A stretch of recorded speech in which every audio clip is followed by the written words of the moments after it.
okay, so you get past the query, the 10 pages are solid. Mhm. You get the full. You love the full. What happens next? Okay, so love the full. I would extend an offer. That's not true.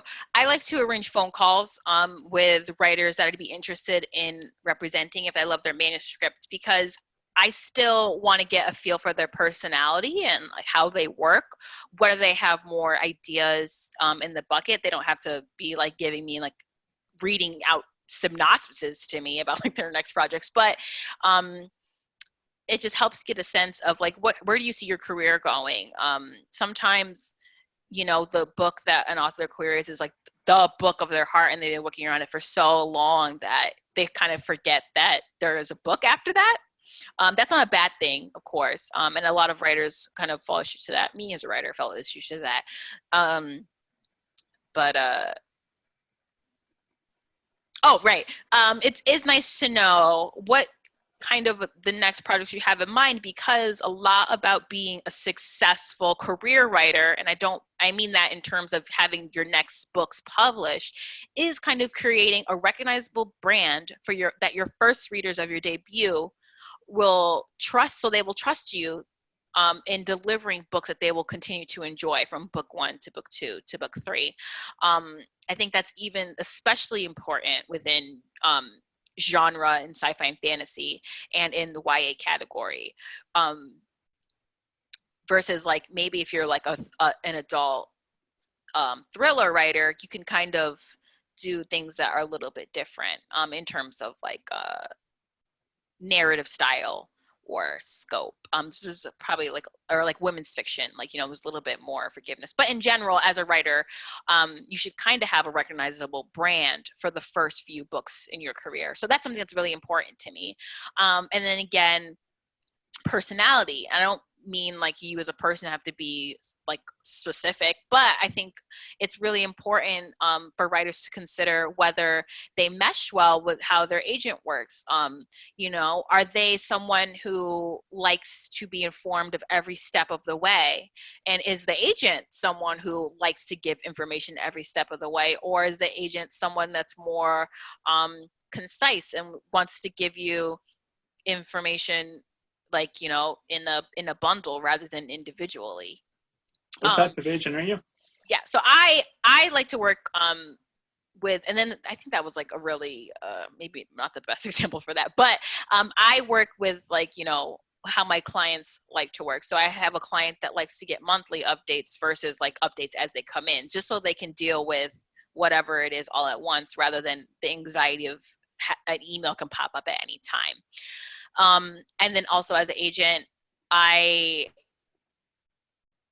have this thing where I'm 27, so I'm really young. I grew up at an age when like AIM and was the thing, and Tumblr and MySpace were a thing. So I am very used to being like really profusely me on my internet, in my internet life, specifically on my Twitter. So like, yes, I'll be talking about professional stuff, but I'll definitely be talking about, whoa, I really think Mackenzie Davis in Terminator Dark Fate is the coolest, and I will geek out about it in that sense, which is not a bad thing.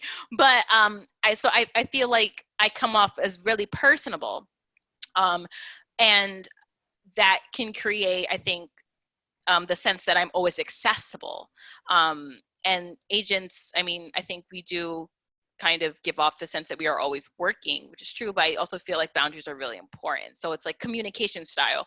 Can you be available for a text at all times of the day, or only email during work hours? And that's something that I don't think, I think that writers should really think about in terms of communication, because sometimes it's like ask your agent that you're talking with, like, do they only like to be contacted via email, via phone call, via whatever, and only during business hours? Or can you be available like if I'm going through like this emergency at every time? Okay, so like enough about communication style. No, what's your Right. preference? I am, again, so I brought up, like, you know, my internet like kind of personality and presence, because I feel like I have I'm really friendly, and I think that I'm trying to really establish more that I am still, as your agent, a partner to you in your business. So that would be, I am available during business hours via email, Twitter, DM, or like even text. But, you know, if it's 6 o'clock at night, my time, please respect that I might not answer until the next day, even if I see it, you know, that type of thing. Or sometimes as a person, you might be someone who really needs a shoulder. You know, if we're panicking over a submission, or, you know, you don't know what's happening with your book next. And I am trying to like be upfront. Like sometimes it's like there are agents that are able to talk you through that, but I am a bungle of a human, and I don't know if I can accurately give that support. So might direct you to, you know, your peer group for that. I can help you with giving you the facts, or like the instructions of like, you know, how the step will go. Like, so for submission, for instance, I'll give like a rundown on how that works. I could tell you that, and I could arm you with that information, but I can't necessarily help you with like the emotional effects of being on submission. So I'm really upfront with that, because I think it's really hard to know, like, what can you go to your agent for? And always open for questions. I feel like you should never, ever be afraid to ask your agent a question about anything, because I mean, that's what they're there for, to help navigate that for you. Can I call you at 4 o'clock within office hours before the PS4 gets fired up and cry for like exactly. 30 minutes? I mean, maybe like email me or message me to be like, hey, can you call? Because phone calls are very anxious making for me. I don't know what it is. It's just like, I always think it's like my student loans calling me. I'm like, I never answer my phone if I don't know who it is. So that's like something to talk about. And then work style. So editorially, sometimes, well, I think as an agent, my job is to guide you, to help you write the book that you want to write. And I think that's been something that's been, as a younger agent, in terms of like the number of years that I've been working as an agent with my writers, it's been definitely a learning experience, and I really enjoy it. Every writer is different. But it's kind of really about, how am I giving notes that best help you? So like, do you only want notes? You know, is it really important for you to get notes on story and plot, or is it really important for you to get notes on voice and narrative style?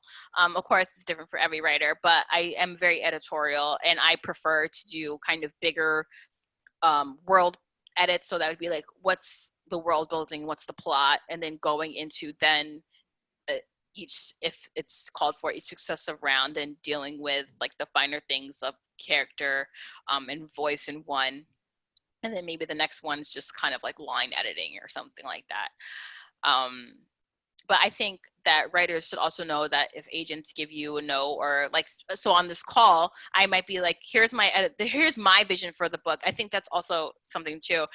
When you are talking with editors on this offer call, it's very much on getting, how do they see your book? And is it in line with how you see your book? And if it differs in a way, are you okay with changing it to fit that? Or are you really, this is not my book? So like, I'm trying to think of like something that we all know, like Back to the Future is, you know, Marty McFly is going to the past with his like mentor Doc.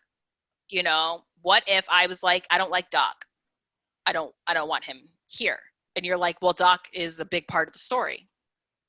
So that's something you would be like, okay, do I Thank you for your time, Ms. Nguyen. I wish yes, exactly. You don't know anything about storytelling, and honestly, you should be demoted. Doc is the heart of that movie. I think that's something too. And then it's very important at the agent stage. And then when you go on further, peeking into going on submission with editors, you're also doing that same thing again. An editor's going to tell you what their vision for the book is, and you're going to have to decide whether it's in line with yours, whether you want to make those you want to concede to that vision, or whether you're just like, you're not the agent for me, I'm gonna move on to the next one. I think that's a really big important part. I think a lot of it's so, once you get that call, you're just like, I just want an agent. But every agent is not the best agent for you. And I think, you know, an agent who's great for one person might not be great for you too. So it's a lot like really, and of course you can't do this all on a call, and it's very but I think it's really important to have a sense of what's important to you to have in terms of communication, in terms of, you know, how you talk, even to me, like, you know, how we address each other, and like, you know, the, communication, like whether you are okay with not hearing back if there's no news, or if there's nothing going on, or if you want them to check in with you, like about, like, you know, how your revision's doing, that type of stuff. So have a very clear mind about those type of things, so that you can kind of go through the checklist when the agent is, so you can, I think that could be a little bit more helpful in terms of like focus on that call. But anyway, so I do that call, and then if I feel like we are aligned in most of these things, I will offer later on in the call. Because again, it's just like, I have to get a sense of your work style, a sense of where you want to go in your career. I very much believe in growing a writer organically. So rather than about your, like, you know, social media brand or your persona, I'm interested in your work and your writing and how that will build you. I want to grow the writer, not the person.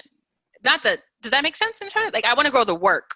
I think so, but before we're ever having a phone call, I'm assuming you do some kind of online stalking a little bit. God, check my Twitter, check website. I don't really do that. I just forget that that's a thing that you can do.